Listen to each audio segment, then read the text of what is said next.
¿Cierto? Nosotros trabajando en la asignatura de ciencias naturales, ¿cierto? En este caso, en el área de la física, en la unidad de física del séptimo básico, ¿ya? Que la terminamos hoy día, y vamos a hacer la unidad que estamos trabajando, que es Fuerza y Ciencia de la Tierra, y en este caso nos vamos a preocupar, ¿cierto?, de lo que es el clima, ¿ya? ¿Cuáles son los factores que influyen? ¿Cuáles son los elementos que influyen, ¿cierto?, en este concepto de clima que vamos a tratar de trabajar nosotros hoy día brevemente, ¿ya? Bueno, el clima entonces, y ahí evidentemente surge inmediatamente una pregunta, ¿no? ¿El clima y el tiempo atmosférico son lo mismo? Porque uno habla del clima y el tiempo atmosférico. ¿Son lo mismo? Evidentemente no, ¿ya? ¿Cierto? Son conceptos que se cruzan, ¿cierto? Están muy conectados unos con el otro, sin embargo, no son iguales, ¿no? El tiempo atmosférico es el estado de la atmósfera, ¿cierto? En un momento y lugar determinado, o sea, en un tiempo más corto, más preciso, ¿ya? ¿Okay? En cambio, el clima es el tiempo atmosférico promedio de un lugar, ¿ya? O sea, es algo a largo plazo, ¿ya? Uno, por ejemplo, dice, no sé, pues, en la zona central, por ejemplo, tenemos un clima templado, por decir algo, ¿no? Entonces, es una cosa que es un promedio, ¿cierto?, a largo plazo del lugar, ¿ya? Entonces uno dice, ya, en el sur a lo mejor el clima es más lluvioso, por decir un ejemplo, ¿ya? Entonces eso es más general, ¿ya? Eso no significa de que en ciertos, hayan tiempos que sean distintos, ¿ya? Que son más pequeños, más cortos, de repente, ¿cierto? Eh, haya sol, soleado, qué sé yo, ¿ya? Entonces el tiempo atmosférico es una cosa, ¿cierto?, en un momento y en un lugar determinado, ¿cierto? Y el clima es como un periodo más largo, ¿ya? Es como el tiempo atmosférico promedio del lugar. En promedio, ¿cierto? Este clima de acá, ¿cierto?, es frío, promedio, en promedio, ¿ya? Eh, ¿Quiénes se preocupan de esto, cierto? La meteorología, ¿cierto? Y la climatología son las ciencias que estudian esto del tiempo atmosférico y el clima, ¿ya? Y de hecho uno, cuando ve la televisión, ve que aparecen personas, ¿cierto? Y le ponen nombre. El meteorólogo, ¿cierto? José, no sé cuántito, ¿ya? Porque obviamente son los que se dedican a estudiar esto, entonces es una ciencia. Si uno quiere meterse en este tema, uno tiene que estudiar esto, ¿ya? Y dedicarse a esto. Entonces, obviamente lo que hacen ellos, ¿cierto? Registran y analizan los elementos de la atmósfera a través de algunos elementos que nosotros vamos a conversar acá, pero fundamentalmente la temperatura, la humedad, ¿cierto?, la precipitación y la presión atmosférica, que son datos que siempre se entregan ahí, ¿no? Hablan de la dirección de los vientos, ¿cierto? Hablan de la temperatura, ¿ya? A veces hablan de la presión atmosférica, ¿ya? Cómo es la presión atmosférica. Entonces, son elementos que ellos entregan para decir cómo va a estar el tiempo atmosférico, porque ellos hablan del tiempo atmosférico, porque ellos dicen qué va a ocurrir al otro día, ¿ya? Entonces es en el momento pequeño, lugar. El clima es algo más grande, ¿no? ¿Okay? Entonces, para eso se utilizan algunos instrumentos meteorológicos, de hecho yo acabo de mencionar algunos. Yo les pido también que ustedes investiguen otros, ¿ah? En el trabajo que ustedes tienen que desarrollar, cuando lean la guía y todo eso, yo les pido que ustedes investiguen otros que están en su texto, digamos, no hay que ir a ningún lado, están ahí, hay que buscarlos, ¿no? ¿Ya? Bueno, uno de ellos es el anemómetro, que es un aparato, ¿ya?, que mide la velocidad del viento, ¿ya? O sea, para eso se ocupa nomás, ¿ya? O sea, un instrumento que me permite a mí medir la velocidad del viento. Son instrumentos, No, profesor, perdón por explicar ¿ya? algo. ¿Ok? Y ahí podemos entonces una fotografía de un anemómetro, por ejemplo, ¿ya? Entonces, este me mide la velocidad del viento, ¿ya? ¿Cuánto es la velocidad del viento? 90, 70 kilómetros. Depende, ¿cierto?, del momento en que estemos haciendo la medición, ¿ya? La veleta es otro instrumento que no está acá, y yo lo pregunto, tiene que ver con la dirección del viento, ¿ya? Que no es lo mismo que este que mide la velocidad. Otro instrumento es el barómetro, ¿ya? El barómetro es un instrumento que se utiliza para medir la presión atmosférica, ¿ya? Entonces me mide a mí la presión de la atmósfera. Más adelante vamos a hablar un poquito de la presión atmosférica, ¿ok? Y acá, este barómetro que está acá, es un barómetro que se conoce como el barómetro de mercurio, o el barómetro de Torricelli, digamos, ¿ya? Que fue el primer barómetro que se construyó, ¿ya? Obviamente lo construyó, ¿cierto?, este naturalista italiano que se llamaba Francisco Torricelli, ¿ya? Era una cosa muy sencilla, ¿no? Era un tubo de vidrio aproximadamente 1 metro de largo, ¿ya? Y lo colocó encima de una vasija que también contenía mercurio, ¿ya? Y se dio cuenta que el nivel de mercurio se mantenía constante a esa altura, a 76 centímetros. Entonces, al observar esto, observó que de repente el nivel de mercurio este que está acá subía o bajaba. Entonces, esto pareciera que está relacionado con las variaciones de la presión atmosférica. Y ahí nació entonces el primer barómetro, que obviamente el barómetro que nosotros utilizamos no es ese. O sea, el de mercurio es parecido, pero obviamente está hecho de otra manera, digamos. Este es el experimento que este caballero Torricelli desarrolló. Pero ese es el barómetro. Es un instrumento para medir la presión atmosférica. Existen otros elementos que se llaman manómetros, ¿ya? Que son para medir, ¿cierto?, la presión específicamente, ¿cierto?, en líquidos, por ejemplo, o en algunos gases, ¿ya? Por ejemplo, en algunos casos hay unos cilindros de gas que son bastante grandes, ¿ya? Y ellos tienen como un relojito ahí, ¿ya? No sé si se han fijado. Eso mide la presión, ¿ya? Está midiendo la presión, ¿ya? La presión del interior del cilindro, porque obviamente esa presión tiene que estar en ciertas características, porque si no, obviamente puede ocurrir un desastre ahí, ¿ya? Cuando usted acompaña a su papá, por ejemplo, a echarle aire a los neumáticos, ¿cierto? Entonces, bueno, ahora no lo puede acompañar, tiene que quedarse en su casa, lamentablemente. Pero cuando iban, su papá, ¿cierto?, conectaba una maquinita que le mostraba, ¿cierto?, la presión de aire en los neumáticos, ¿ya? En PSI, dice PSI ahí, que son libras al pulgada al cuadrado. Entonces uno le echaba 30, 32, dependiendo del tipo de auto o camioneta que tuviera. Entonces ese instrumento es un manómetro porque mide la presión interior de los neumáticos, ¿ya? Bueno, y el pluviómetro, que ustedes me imagino que lo conocen, es un instrumento que mide, ¿cierto?, la cantidad de precipitaciones recogidas durante, ¿cierto?, una lluvia, ¿ya? Que ahí podemos ver, ¿cierto?, un pluviómetro. Y el otro elemento que ustedes conocen es el termómetro, ¿ya? Que es un instrumento conocido por todos nosotros, que nos permite, evidentemente, medir ¿cierto?, la temperatura, y que está, el que conocemos habitualmente, es aquel que tiene cierto mercurio en su interior, ¿ya? Porque el mercurio se dilata fácilmente, entonces aquello nos permite medir a través de esa dilatación, ¿cierto?, la temperatura, cuando entra en equilibrio térmico con nosotros. Entonces ahí medimos nuestra temperatura, o obviamente la temperatura de la atmósfera. Las escalas de temperatura son 3 escalas en general: la Celsius, que es la que nosotros conocemos, ¿cierto?, la Fahrenheit, ¿cierto?, y también, ¿cierto?, los grados Kelvin, que se usan más a nivel científico, se utilizan los grados Kelvin, y en el fondo los grados Kelvin son la unidad de medición de la temperatura en el sistema internacional, ¿ya? Entonces, es muy común que uno esté analizando algo y aparezca, no sé, expresado en grados Kelvin, ¿ya? Porque es como el sistema internacional, digamos, ¿ya? Bueno, esos son algunos instrumentos que se utilizan para medir, ¿cierto?, las condiciones del tiempo atmosférico, ¿ya? Insisto, a ustedes yo les pido algunos otros más, usted tiene que investigar, ¿cierto?, a partir de su texto de Ciencias Naturales, ¿cierto?, de séptimo año. Algunos factores que influyen en el clima, ¿ya? Tenemos la altitud, ¿cierto?, que tiene que ver con la altura.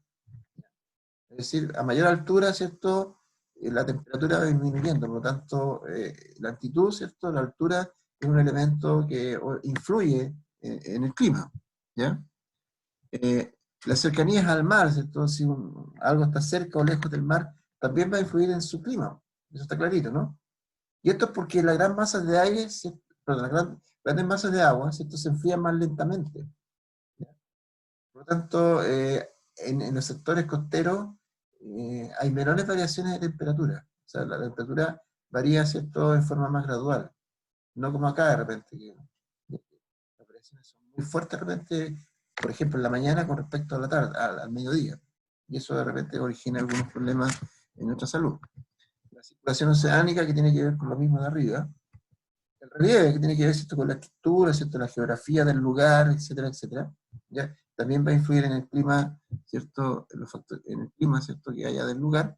Y la latitud, que obviamente tiene que ver con la intensidad de la radiación, ¿cierto?, solar que llega hasta nosotros, ¿ya? Y eso tiene que ver con la inclinación del eje terrestre. ¿ya?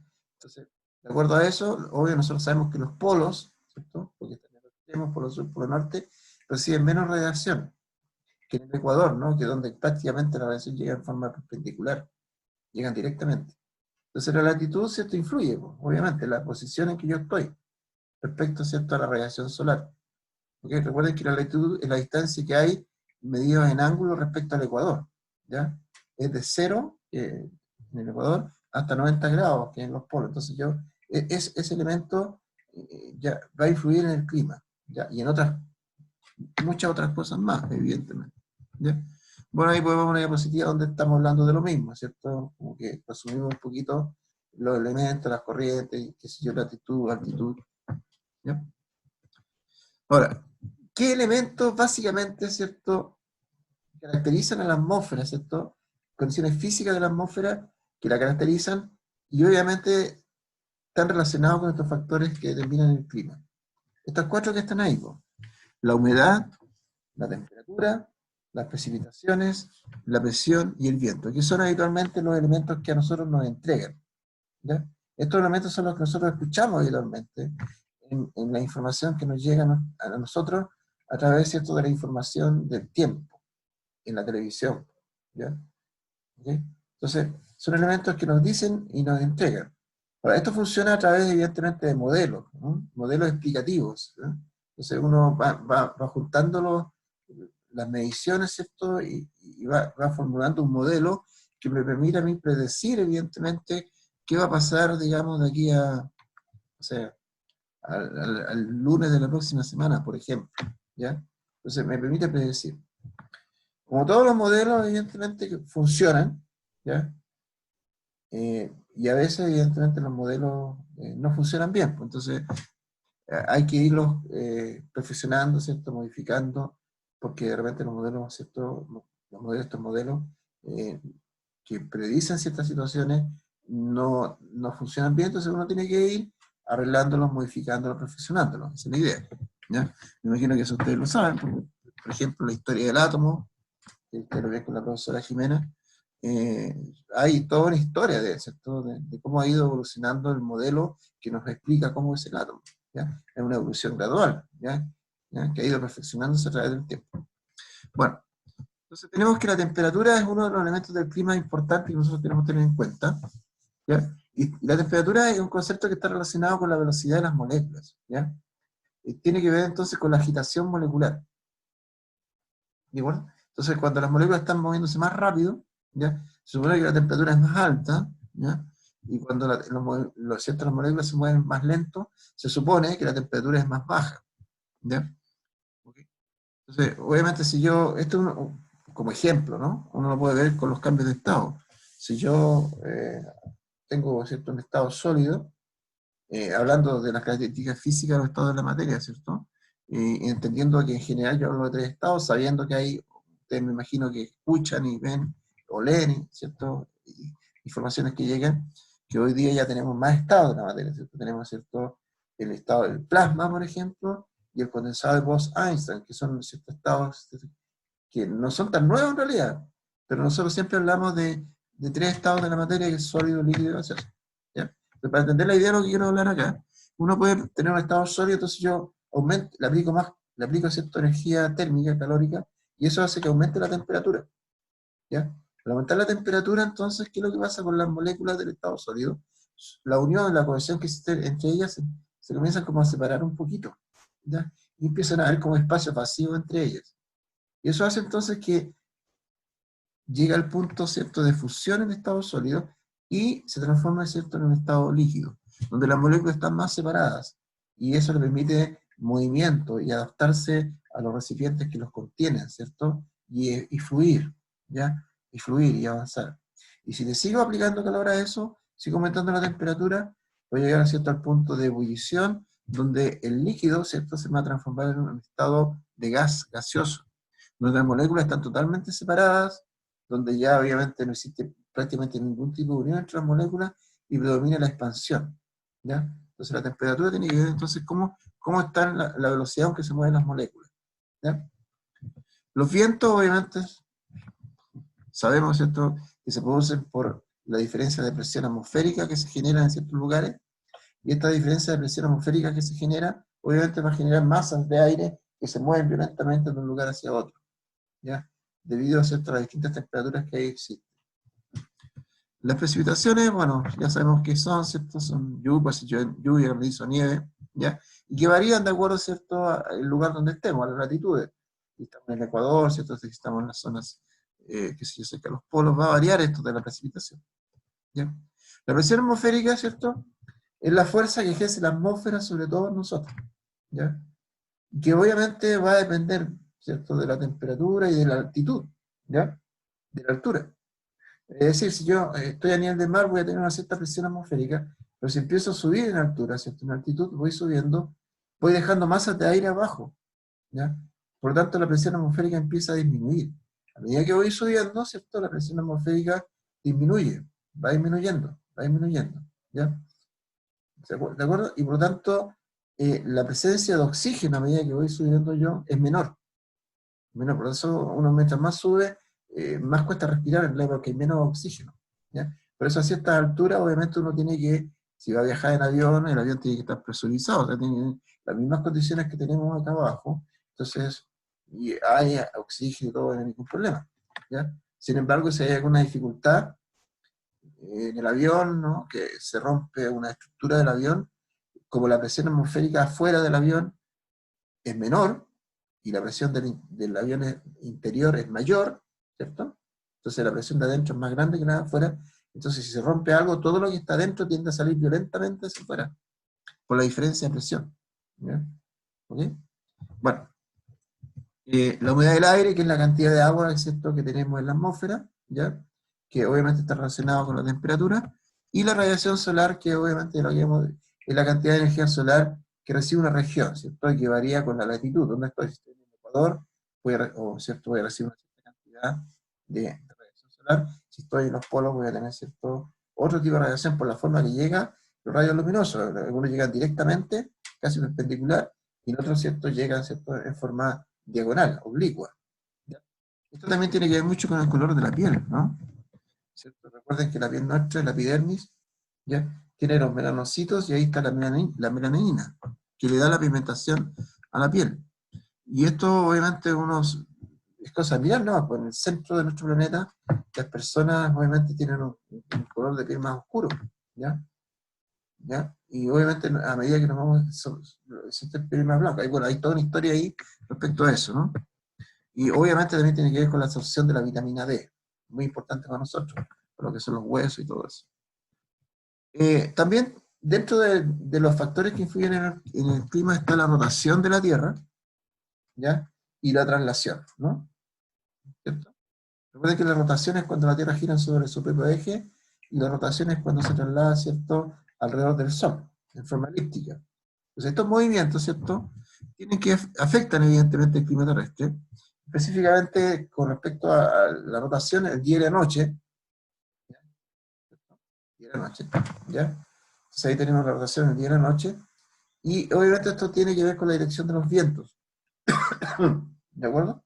Y en el caso de la traslación, eh, esto obviamente determina que la inclinación del eje terrestre, entonces, eh, los rayos solares, ¿cierto?, están incidiendo en forma diferente en cada hemisferio, ¿ya? ¿Ya?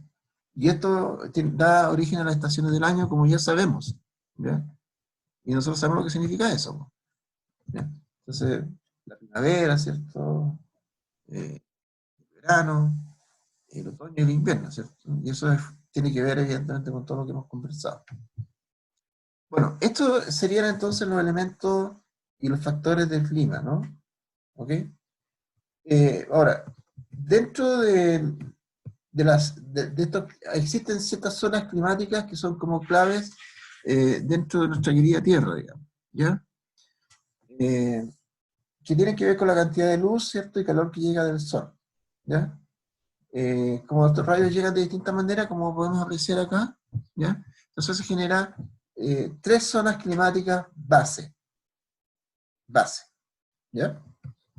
Y son una zona cálida, ¿ya?, que es cuando los rayos del sol llegan de manera directa a la zona comprendida entre los trópicos de Cáncer y Capricornio, que es la parte central de nuestra Tierra, ¿ya?